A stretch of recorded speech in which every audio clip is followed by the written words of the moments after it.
ஒரு 10 பூண்டு, 10 சின்ன வெங்காயம். வல்லார தோசை தாங்க செய்ய போகிறோம். அதுக்கு முதல்ல கொஞ்சம் வதக்கிக்கலாம்.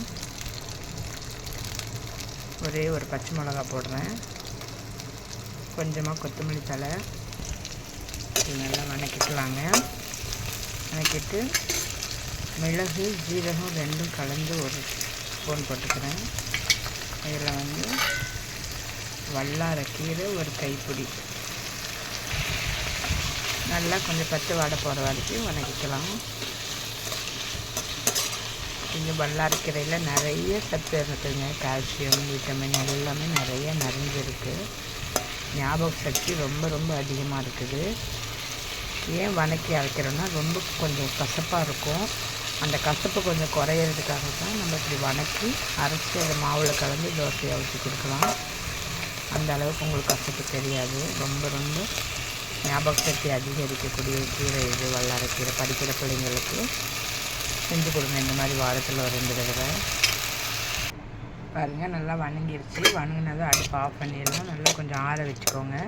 இதுக்கு நான் தனியாக அரிசி ஒரு அரைப்படி ஊற வச்சுருக்கிறேன். நீங்கள் வெறும் தோசை மாவுலேயே கூட இதை அரைச்சி அப்படியே கலந்து சுடலாம். ஆனால் பச்சரிசியில் கலந்து இந்த மாதிரி தனியாக ஊற வச்சு அரைச்சி கொடுத்திங்கன்னா இன்னும் ரொம்ப பெனிஃபிட்டாக இருக்கும். தேவையான அளவு உப்பு போட்டுக்கலாம். அரைக்கும் போதே போட்டுருங்க கல் உப்பை.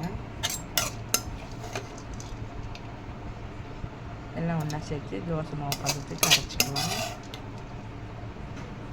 இதுக்கு உளுந்து மற்ற எதுவுமே போடணும்னு அவசியம் இல்லைங்க. அரைச்சிட்டு ஒரு 10 நிமிஷத்துலேயே நம்ம தோசை சுட்டலாம். உடனே ரெடி ஆயிரும். பாருங்கள், அரைச்சி ரெடி ஆகிடுச்சு. இந்த அளவுக்கு இதில் வேணுங்கிற அளவு நம்ம தண்ணி கலந்து அப்படியே தோசை ஊற்றலாம். க்ரீன் தோசை நல்லா சூப்பராக வரும். நீங்கள் ட்ரை பண்ணி பாருங்கள். மாவு ரெடி ஆகிடுச்சு. கல் நல்லா சூடாயிருச்சு.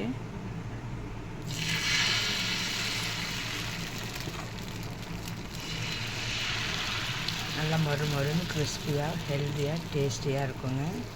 நீங்களும் இந்த மாதிரி ட்ரை பண்ணி பாருங்கள். ட்ரை பண்ணி பார்த்துட்டு எப்படி இருந்துச்சுன்னு கமெண்டில் சொல்லுங்கள்.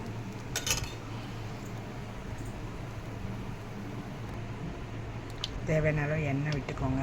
நல்லெண்ணெய் விட்டுக்கிட்டிங்கன்னா இன்னும் உடம்புக்கு ரொம்பவும் நல்லது. கால்சியம் சத்து அதிகமாகும்.